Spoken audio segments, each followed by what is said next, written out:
좋은 아침입니다. 마태복음 6장 16절에서 24절 말씀 보도록 하겠습니다. 16절 금식할 때 너희는 외식하는 자들과 같이 슬픈 기색을 보이지 말라. 그들은 금식하는 것을 사람에게 보이려고 얼굴을 흉하게 하느니라.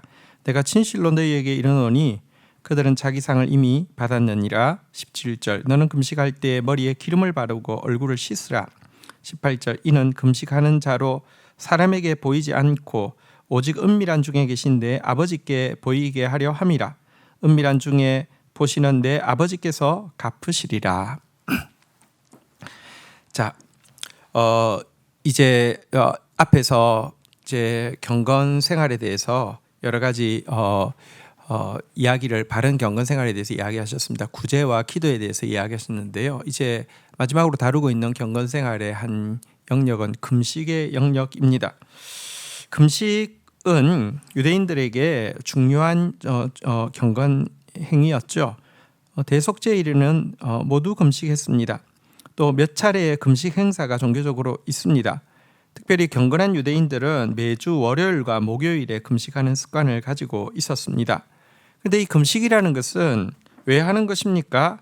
가장 가난한 사람이 되어서 하나님의 뜻을 갈구하기 위해서입니다.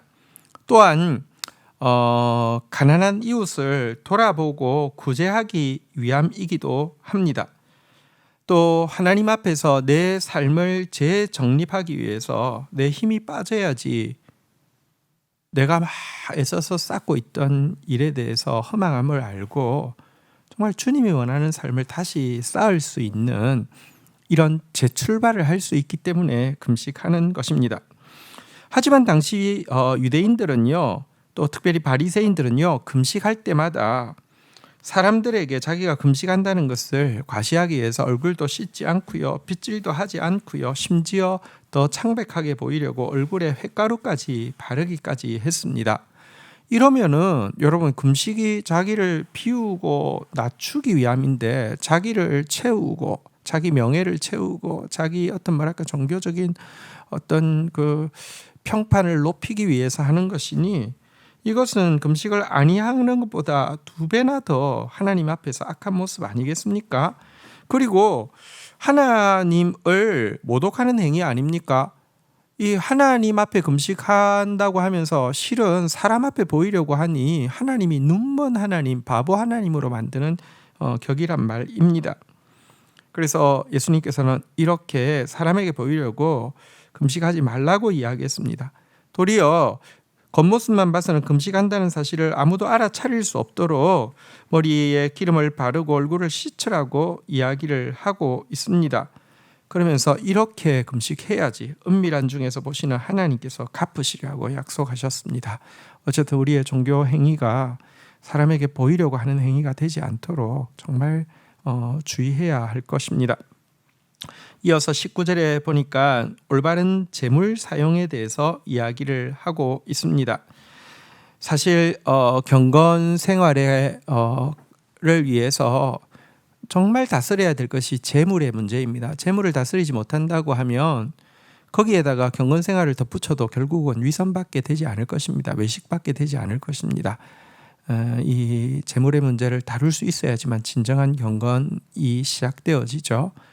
야고보서에서 보면 참된 경건은 자기를 세속에 물들지 않게 지키는 것과 더불어서 과와 가부를 돌아보는 것이라고 했잖아요. 그죠?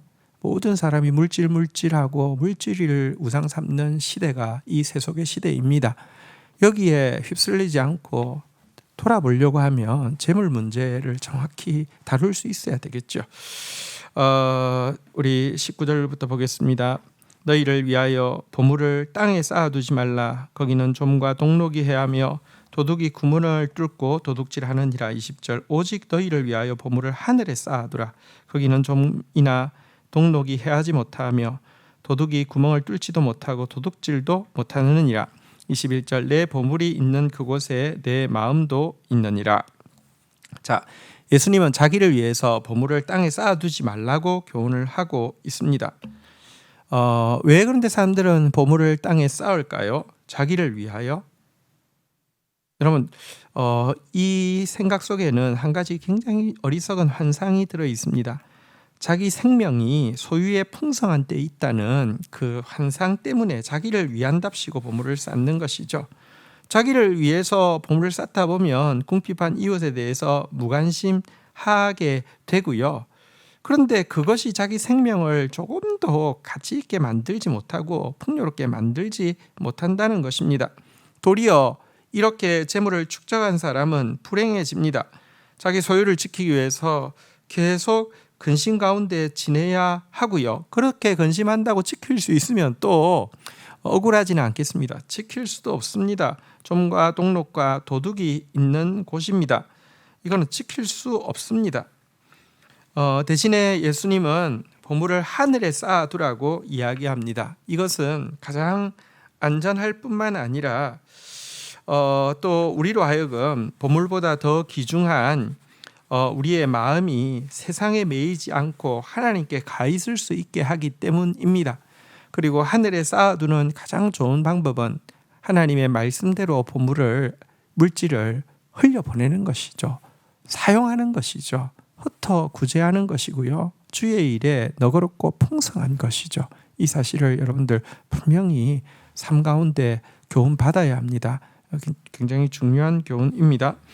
자, 22절부터 보겠습니다. 눈은 몸의 등불이니 그러므로 내 눈이 성하면 온몸이 밝을 것이요. 23절 눈이 나쁘면 온몸이 어두울 것이니 그러므로 내게 있는 빛이 어두우면 그 어둠이 얼마나 더하겠느냐. 24절 한 사람이 두 주인을 섬기지 못할 것이니 혹 이를 미워하고 저를 사랑하거나 혹 이를 중히 여기고 저를 경히 여김이라.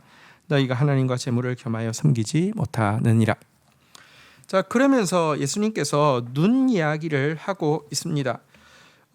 육신의 눈이 성하고 나쁘냐가 온몸의 컨디션을 좌우하는 것처럼 영적인 눈이 밝느냐 어두우냐 이것도 우리 온 영혼에 영향을 미친다는 것입니다.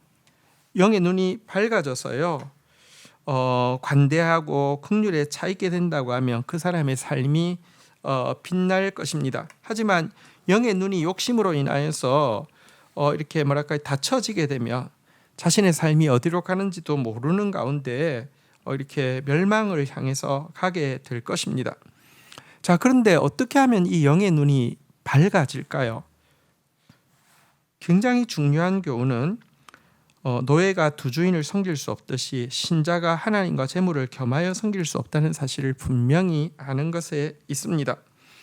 대다수의 세상 사람들은 재물의 위력 앞에서 굴복하고 그것을 신처럼 섬기고 있습니다.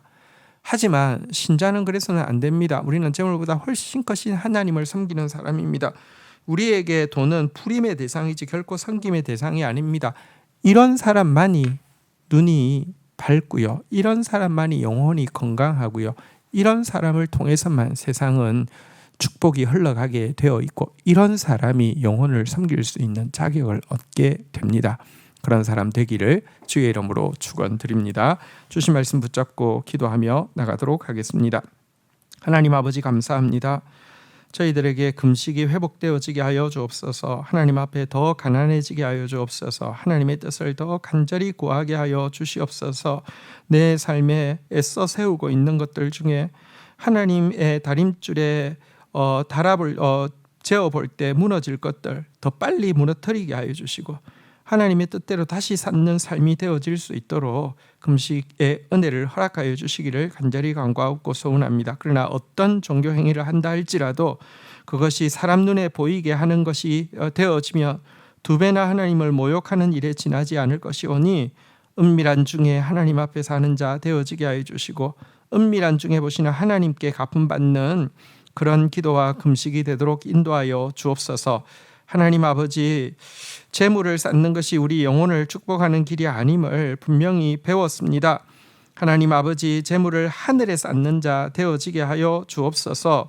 하나님의 뜻대로 물질을 부릴 수 있는 사람 되어질 수 있도록 인도하여 주옵소서. 우리의 눈이 탐욕으로 가리워져서 온 영혼을 부패하게 만드는 어리석은 자 되지 않게 하여 주시고 물질을 제대로 부릴 수 있음으로 말미암아 정말 이 물질이 필요한 곳에 끊임없이 주께서 공급하시는 물질을 가지고 축복의 컨베어 벨트가 되는 삶 살 수 있도록 인도하여 주옵소서. 우리 온 성도들 축복의 통로로서 살아드릴 수 있도록 복 주시옵소서. 예수님의 이름으로 기도 올립니다. 아멘.